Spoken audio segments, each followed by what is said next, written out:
ओम नमो भगवते वासुदेवाय।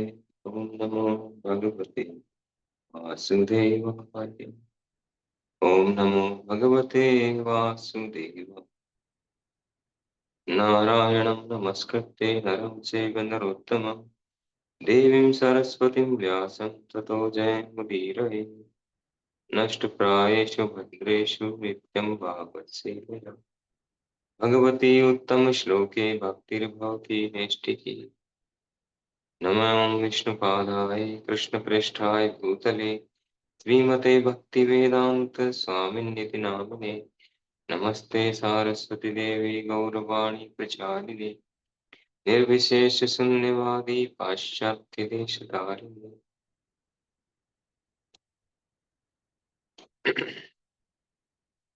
श्रीमद्भागवतम स्कंद 1 अध्याय 7 द्रोण पुत्र को दंड। श्लोक संख्या 25। तथायं चावतारस्ते भुवो भारजिहीर्षया स्वानां चान्यन्य भावानां अनुध्यानाय चास्कृते।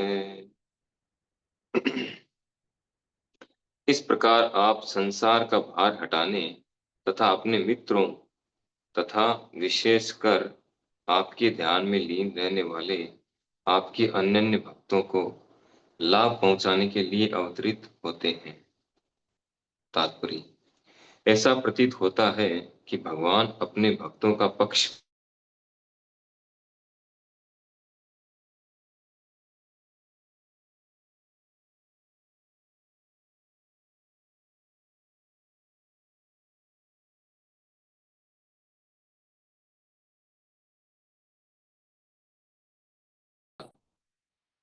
और न कोई उनका पुत्र बन सकता है।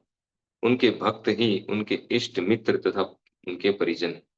ये उनकी दिव्य लीला है। इसका संसारी संबंधों संबंधों पितर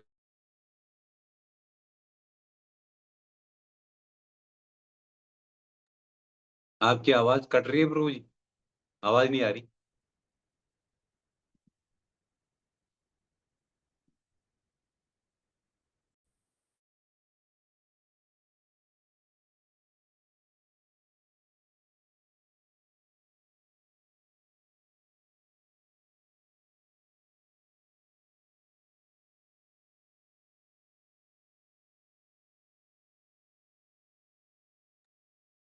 अनम्यूट करो प्रभु जी माइक।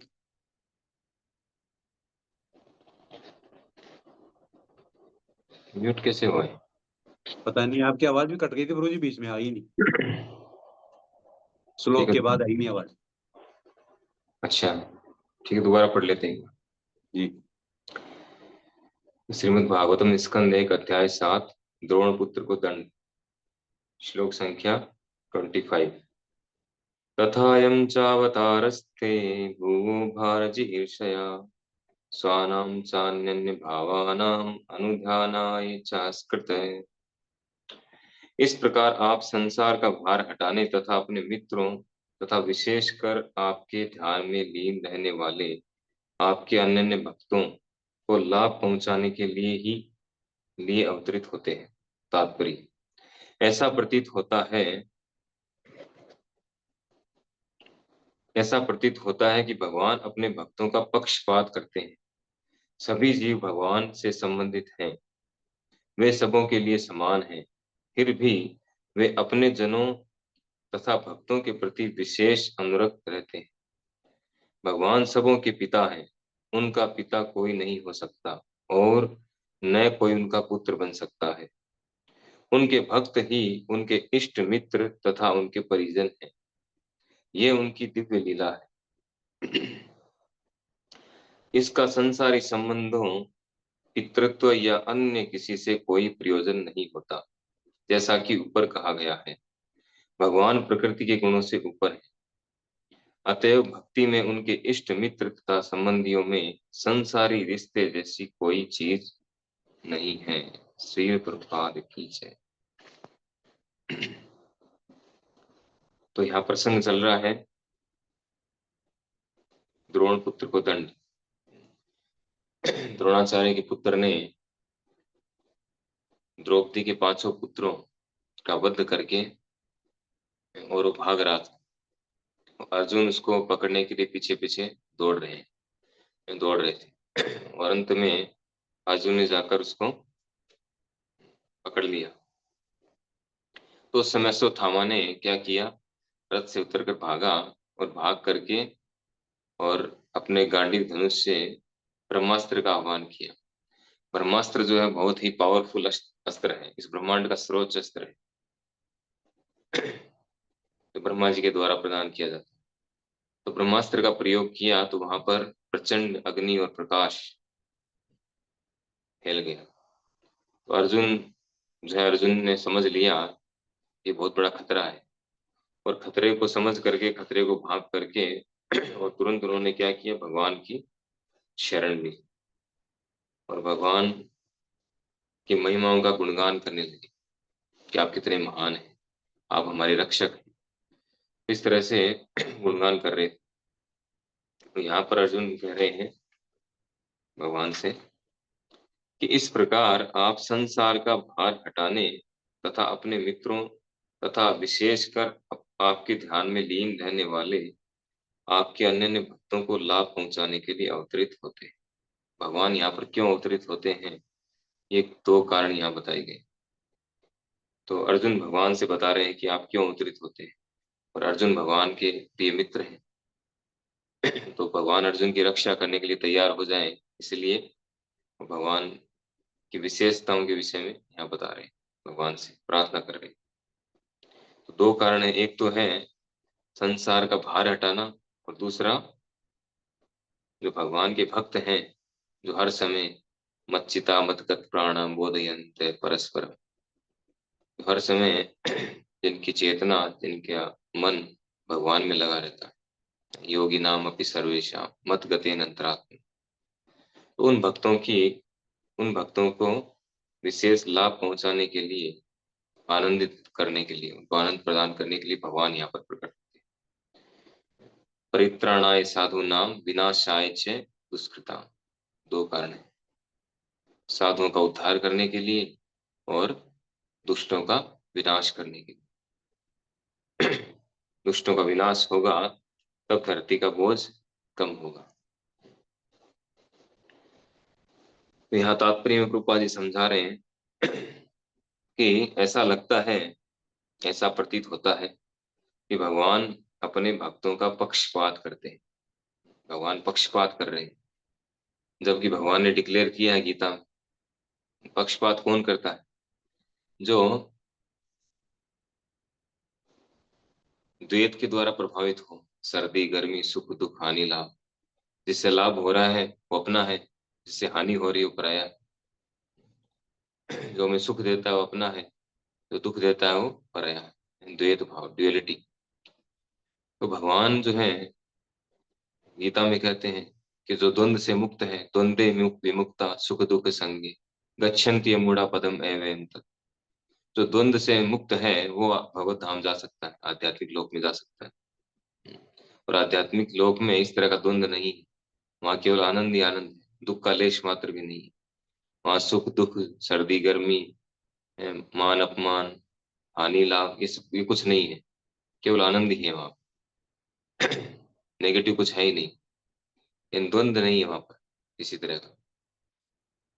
तो फिर भगवान यहाँ पर इस तरह का भाव क्यों प्रकट कर रहे हैं, या भगवान के ये गुण क्यों बताए जा रहे हैं कि उनमें ड्युअलिटी है। ऐसा लग रहा है कि भगवान अपने भक्तों का पक्षपात करते हैं, असुरों का वध करते हैं, सारे जीव उन्हीं के अंश हैं, उन्हीं के द्वारा, उन्हीं की सेवा के लिए उन्हीं के अंश हैं, उनके अपने हैं। फिर भगवान पक्षपात क्यों कर रहे हैं, असुरों का वध करते हैं, असुरों को मारते हैं। जब अमृत पिलाना था, देवताओं को अमृत पिला दिया, असुरों को अमृत नहीं पिलाया, पक्षपात किया उन्होंने। तो ऐसा क्यों, ऐसा लग रहा है भगवान पक्षपाती है, जब गीता में कहते हैं कि मैं पक्षपात नहीं करता हूँ, समोहम सर्वभूतेषु न मैं द्वेषो अस्ति न प्रिय, न मैं किसी से द्वेष करता हूँ और न किसी से प्रेम करता हूँ। न मेरा कोई प्रिय है न मेरा कोई द्वेषी है। मैं समोह है, सबके लिए समान, सभी मेरे लिए समान है। फिर तो अगली लाइन में भगवान कहते हैं वहां पर कि मैं सभी के लिए समान हूँ। मेरे लिए सभी समान हैं, लेकिन ये भजंती तु माम भक्त्या मयि ते तेषु चैप्य। लेकिन जो मेरा भजन करता है, जो मेरी भक्ति करता है, वो मुझे, जो मुझे प्रेम करता है, वो मुझे विशेष रूप से प्रिय है। मैं उसमें रहता हूँ और वो मुझ में रहता है, वो मेरा प्रिय है।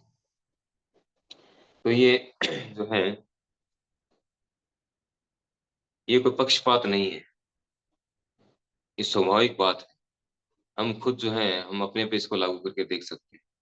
प्रत्येक जीव जो है, जो उससे प्रेम करता है, हमारे लिए कोई विशेष हमारी सेवा करता है, हमारा प्रेम हमसे प्रेम करता है, तो हम उस पर दयालु होते हैं या उससे प्रेम करते हैं। ये स्वाभाविक है। तो भगवान भी एक व्यक्ति है। जैसे हम एक व्यक्ति हैं, हमारे स्वाभाविक गुण है, भगवान एक व्यक्ति है, तो ये स्वाभाविक गुण भगवान के अंदर भी है। ये कोई पक्षपात नहीं। हमसे जो प्रेम करेगा, उससे हम भी प्रेम करेंगे। तो यही क्वेश्चन, यही प्रश्न पूछा था युधिष्ठिर महाराज। तो युधिष्ठिर महाराज ने जब ये प्रश्न पूछा, ये कब पूछा उन्होंने? जब छठा स्कंद, छठे स्कंद की एंड में। छठे स्कंद के अंत में पूछा था उन्होंने। उससे पहले पांचवें स्कंद के अंत में नरक लोकों का वर्णन। तो जब नरक लोकों का वर्णन चल रहा था, तो युधिष्ठिर महाराज बहुत विचलित हुए। उन्होंने कहा फिर इनका उद्धार कैसे होगा? फिर अजामिल की कथा सुनाई गई कि हरि नाम के द्वारा होगा। फिर आगे चल करके युधिष्ठिर महाराज ने पूछा कि जब उसका शिशुपाल का वध हुआ, शिशुपाल का वध हुआ, तब जो है उन्होंने पूछा कि भगवान ने इसका वध कैसे किया, वध क्यों किया? भगवान तो पक्षपात कर रहे हैं, ऐसा लग रहा है पक्षपात है। तब नारद मुनि उनको हिरण्यकशिपु वाली स्टोरी सुनाते हैं, प्रहलाद महाराज हिरण्यकशिपु कथा सुनाते हैं। तो उस कथा के द्वारा वो साबित करते हैं कि भगवान किसी से पक्षपात नहीं करते। बाहर से कभी कभी लगता है कि भगवान पक्षपात करते हैं। हम किसी से पक्षपात करते हैं तो हम भौतिक लाभ को देखते हुए पक्षपात करते हैं, या द्वेष भावना से पक्षपात करते हैं। भगवान के साथ ऐसा नहीं। भगवान अगर किसी असुर को सजा भी देते हैं, उसको मारते भी हैं, उसमें भी उसका कल्याण हो जाता है। पूतना को मारा भगवान ने, फिर भी उसको बहुत उच्च गति दी, ढाई माँ का पद दिया उसको गोलोक वृंदावन। तो किसी असुर को मारते भी हैं, वो मुक्त हो जाता है। वो सायुज्य मोक्ष, मोक्ष या भगवत सायुज्य या ब्रह्म सायुज्य या वैकुंठ भी दे सकते हैं। किसी को कुछ भी गति दे सकते हैं भगवान, लेकिन अल्टीमेटली उसका बुरा नहीं होता है, उसका फायदा ही होता है। इवन हम देखते हैं कि भगवान के भक्त तक किसी को अगर कुछ श्राप भी दे देते हैं, उसमें भी उसका कल्याण होता है। भगवान के भक्त अगर इतने महान हैं, तो सोचिए भगवान कितने महान। तो भगवान किसी का बुरा नहीं चाहते। बाहर से लग सकता है, क्योंकि हमारा दृष्टिकोण ऐसा ही, हमें लग सकता है कि भगवान पक्षपात करते हैं, लेकिन वास्तव में पक्षपात नहीं।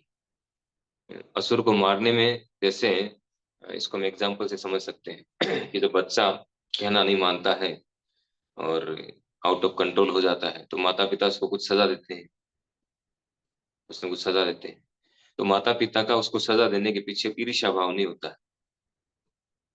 माता पिता का भाव क्या होता है, पेरेंट्स का, उसको सुधारने का, जो सुधर करके एक सही लाइन में आ जाए, एक सभ्य व्यक्ति बने। इंटेंशन ये होता है। बाहर से लगता है इसको सजा दे,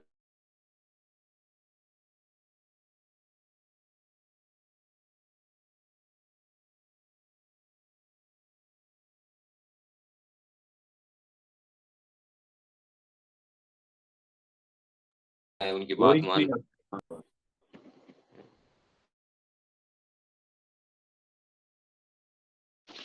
वो जो है बच्चा है इजीली, आसानी से, तो उसको है नहीं ऑलरेडी।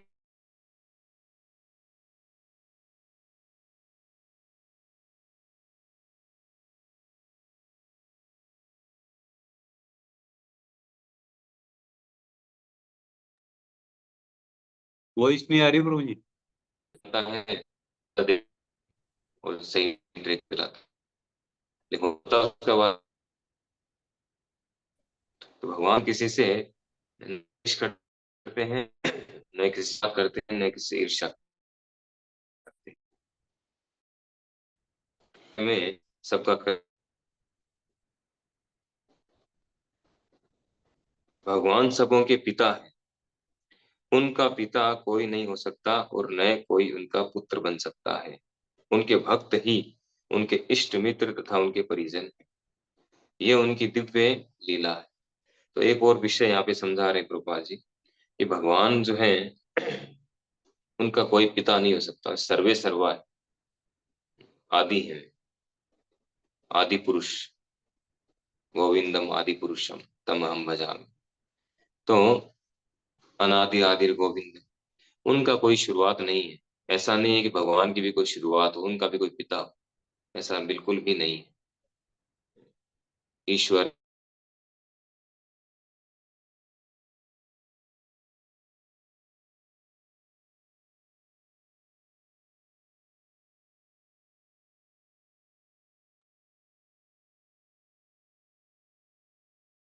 आवाज नहीं आ पिता रही कोई प्रभु नहीं। जी। हम्म। आवाज नहीं आ रही थी, बीच बीच में कट रही है। बाकी लोगों को आ रही। हाँ आ रही है प्रभु जी, आ रही बीच बीच में नहीं, कट रही है आवाज। कट नहीं रही आ है रही है आवाज प्रभु प्रभु जी। प्रभु जी। बिल्कुल भी नहीं आ रही है, बीच बीच में ब्रेक हो हाँ रही है। हाँ, कट रही है।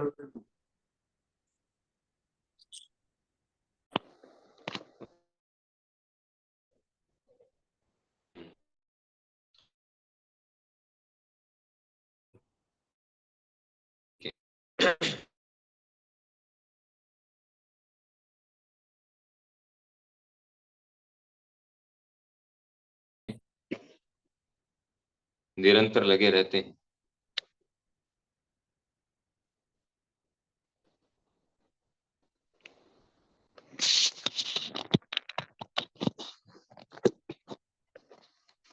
हरे कृष्णा, अभी देखिए अभी आ रही है। हाँ अब तो आ रही है।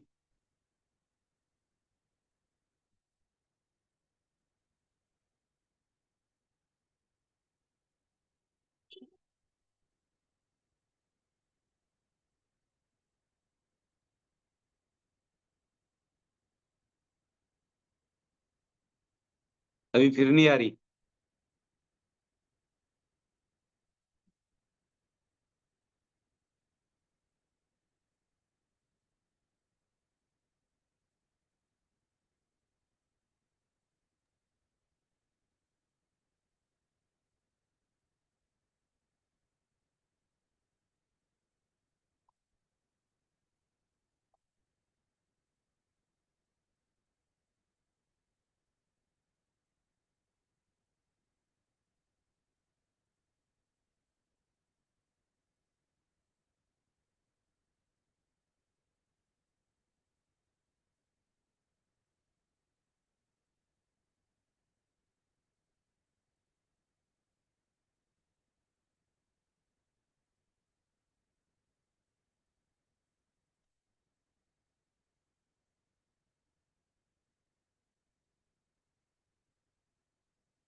हरे कृष्णा।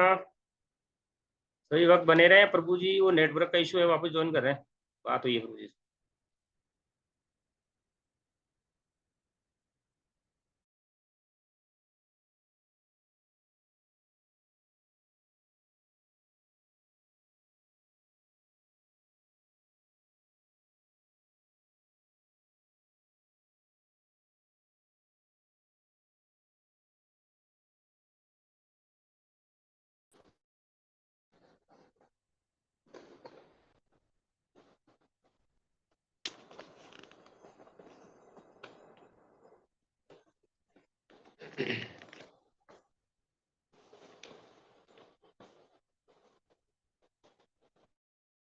वाईफाई देखेंगे।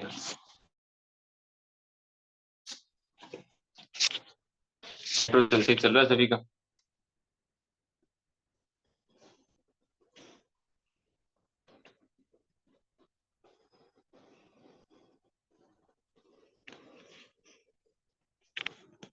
वॉइस आ रही है? हरे कृष्णा। हाँ आ रही है प्रभु जी। हरे कृष्णा। यस प्रभु जी, आ रही है। ठीक है, ठीक। हम चर्चा कर रहे थे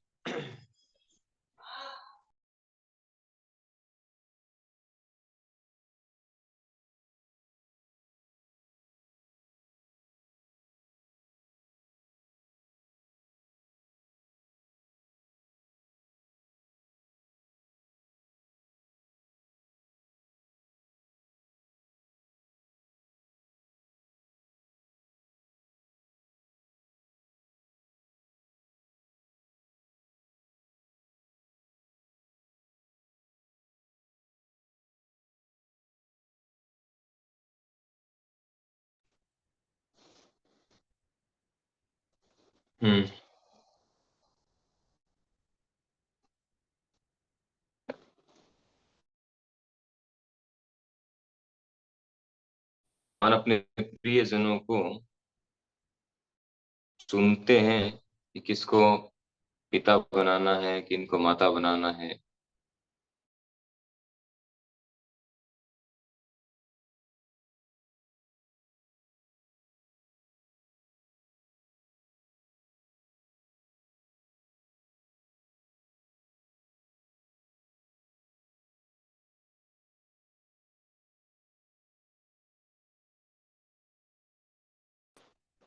नेटवर्क जा रहा है बार बार। ठीक है, विदाउट वाईफाई ट्राई करके देखते हैं।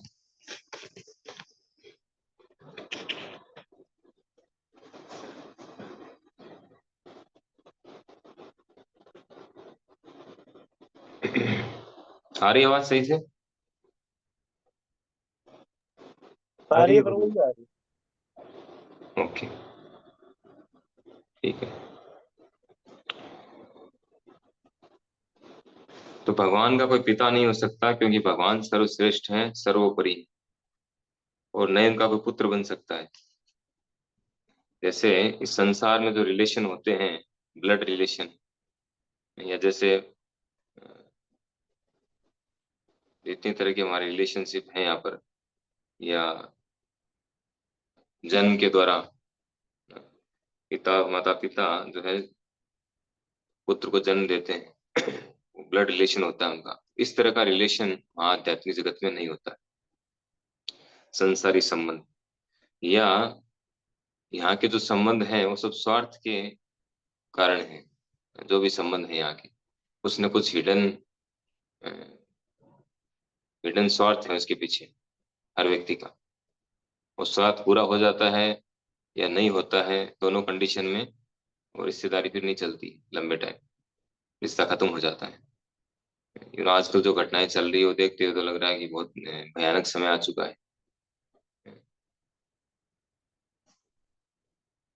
कलयुग का प्रभाव बढ़ रहा है।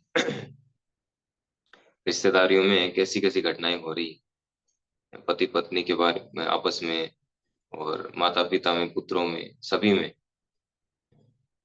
कहीं पिता का वध कर रहे हैं, कोई पिता को मार रहे हैं, कहीं पुत्र को मार रहे हैं, कोई पत्नी पति को मार रही है, कहीं पत्नी पति पत्नी को मार रहा है।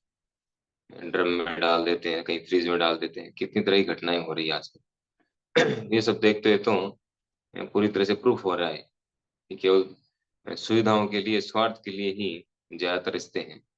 ऐसा नहीं सारे ऐसे हैं, कुछ जो है सही भी हैं, लेकिन अल्टीमेटली जो है इस भौतिक जगत के सारे रिश्ते जो हैं ये अपने पुराने हिसाब किताब हैं। हमारे कर्मों के जो पुराने हिसाब किताब हैं वो चूकने के लिए हम एक दूसरे के रिश्तेदार बनते हैं, और रिश्तेदार बन करके लाइफ टाइम वो हिसाब किताब चुकती करते हैं, पूरा करते हैं। लेकिन आध्यात्मिक जगत में इस तरह का कोई रिश्ता नहीं होता है। वहां पर भौतिकता कुछ भी नहीं है, भौतिक कुछ भी नहीं है, सब कुछ आध्यात्मिक है। और भगवान प्रकृति के गुणों से ऊपर है। वहां प्रकृति के गुणों का प्रभाव नहीं है। यहाँ पर जो कुछ भी है वो प्रकृति के गुणों के अंतर्गत कार्य करता है। प्रकृति के गुण कार्य करते हैं, चाहे रिश्ते के मामले हो, चाहे कुछ कुछ भी हो, सब कुछ प्रकृति के गुणों के वशीभूत होकर कार्य करते हैं। वहां पर ऐसा नहीं, वहां पर इस तरह के रिलेशनशिप नहीं, स्वार्थ वाले। वहां एकमात्र श्री कृष्ण कैसे प्रसन्न हो, श्री कृष्ण को सेंटर में रखा जाता है। बस काम में और प्रेम में ही अंतर है। आत्मेंद्रिय प्रीति वांछा तारे वही काम, कृष्ण इंद्रिय प्रीति वांछा धरे प्रेम नाम। तो आत्मेंद्रिय यानी स्वयं की तुष्टि, स्वयं को संतुष्ट करना, स्वयं की इंद्रियों को संतुष्ट करना, स्वयं के मन को संतुष्ट करना, इसका इसमें जो लगा हुआ है वो काम है। ये भाव अगर हमारा है कि मैं कैसे प्रसन्न हूँ, मेरी इंद्रियों को कैसे तृप्त करूं, मेरे मन को कैसे तृप्त करूं, मैं कैसे तृप्त हूँ, तो ये सारा जो कॉन्सेप्ट है ये काम है। और श्री कृष्ण को कैसे संतुष्ट करें, सेंटर में श्री कृष्ण को ले आए, हर तरह से श्री कृष्ण कैसे संतुष्ट होंगे, उनको कैसे प्रसन्न करें, उनकी कैसे सेवा करें, अगर ये बात है तो वो प्रेम है। बस प्रेम काम में ही अंतर है। आत्मेंद्रिय प्रीतिवांछा तारे वही काम, कृष्ण इंद्रिय प्रीतिवांछा धरे प्रेम। कृष्ण की इंद्रियों को कैसे तुष्ट करें, ऋषि के से सेवनम भक्ति उचिते।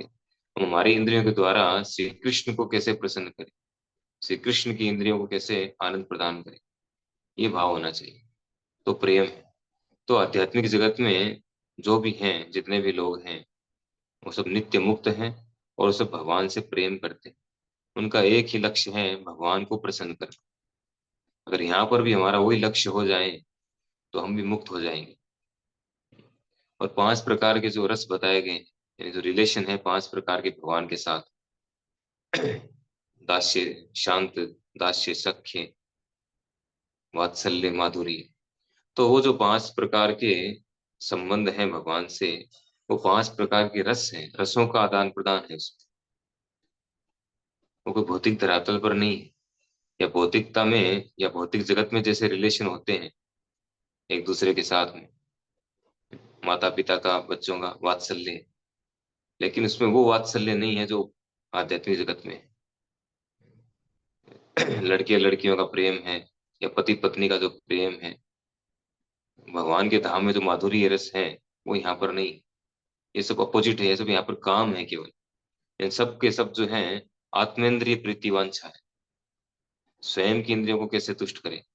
बस सेंटर में सेल्फ सेंटर है, वो खुद को सेंटर में रख के कर रहे हैं, इसलिए वो काम है, ये प्रेम नहीं। तो ये सारे रिश्ते रिश्ते जो हैं, रिलेशनशिप जो है यहीं पर है, क्योंकि ये सारे काम के वशीभूत होकर सारे रिलेशन, आध्यात्मिकता का लेस मात्र भी नहीं है इसमें। जबकि आध्यात्मिक जगत में काम लेश मात्र भी नहीं, वहां पर प्रेम है, शुद्ध प्रेम है।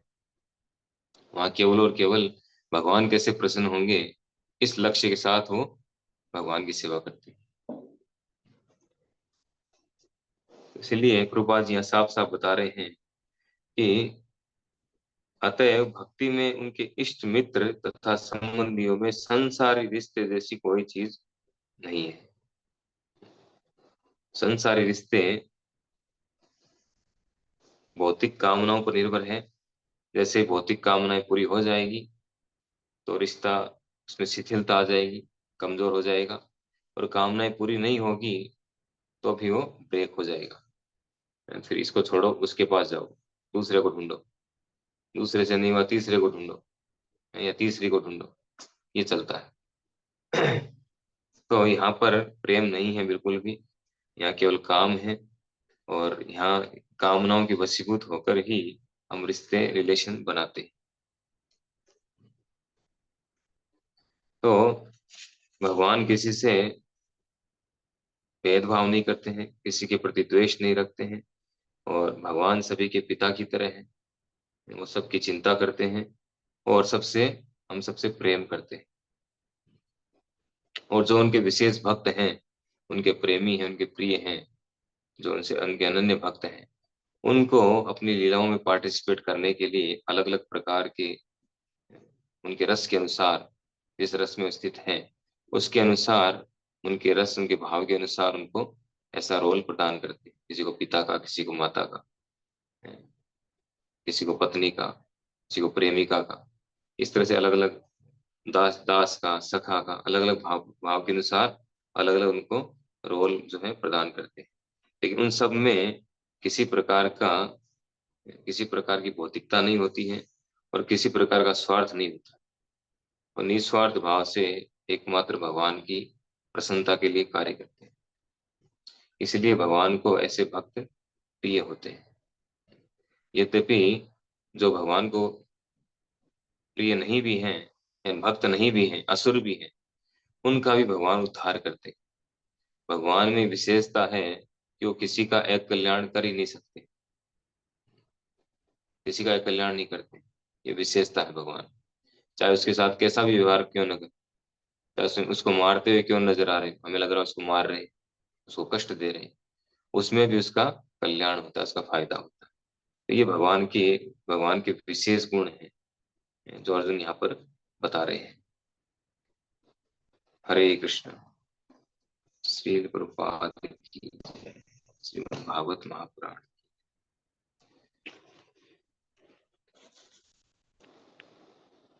हरे कृष्णा प्रभु जी, साधक नाम प्रभु साधना जी। जैसे अपन जैसे देश प्रेम की सेवा करते हैं, वो दूसरे लोगों की सेवा करते हैं निस्वार्थ भाव से, तो ये भी प्रेम है क्या प्रभु जी? ये प्रेम की कैटेगरी में आएगा प्रभु जी? अपनी सेवा नहीं करते, दूसरों की सेवा करते हैं, वो किसी भी रूप में हो, तो वो कौन सी कैटेगरी में आएगा? भगवान की नहीं करते। भगवान की नहीं करते हैं, सांसारिक विषयों में समझ सेवा करते हैं, जिसमें बना कोई स्वार्थ नहीं होता है, तो वो कौन सी कैटेगरी में आएगा? किस किस तरह की सेवा बताओ, एक दो। जैसे है ना, गरीबों को खाना खिलाना है, किसी को है ना रुपए देकर सेवा करते हैं, जिसमें कोई स्वार्थ नहीं लगता है, वो बिना स्वार्थ के सेवा करता है, तो ये सेवा कौन सी कैटेगरी में है? आपको क्या पता बिना निस्वार्थ भाव से कर रहे हैं? पुण्य उसका कमाना हिडन चाहता है। कुछ न कुछ, पुण्य कमाना हो, नेम फेम हो, कुछ न कुछ हिडन हो सकता है कि नहीं? पुण्य कमाना है नहीं, आगे चल के उसका बेनिफिट लेना। कुछ लोग जैसे फोटो खिंचवा के, है ना, कुछ ऐसे करते हैं ना, कई जगह पे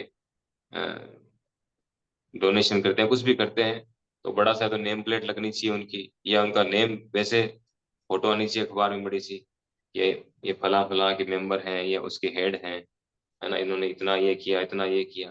तो कुछ ना कुछ तो है ही हिडन उसके पीछे। शास्त्रों में बताया गया, प्रभुपाद जी बताते हैं कि जो भगवान से प्रेम नहीं करता वो किसी से प्रेम नहीं करता है। वास्तव में जो भगवान से प्रेम जागृत हो गया, जिसमें जो भगवान से प्रेम करता है, वही सबसे प्रेम कर सकता है, बाकी किसी से प्रेम नहीं कर सकता है। वो सब दिखावा है, कुछ ना कुछ उसके पीछे हिडन उसका है, कुछ ना कुछ इंटेंशन, स्वार्थ है धन्यवाद छुपा हुआ। प्रभु। इसीलिए एकमात्र भक्त जो हैं, जो भगवान से प्रेम, भगवान के प्रेमी भक्त हैं, वही सबका भला कर सकते हैं।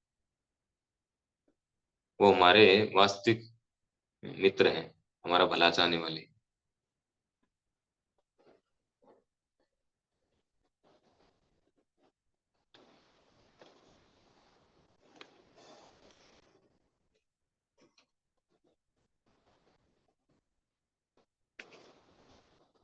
सितारा मुझे रिकॉर्डिंग बंद कर दो।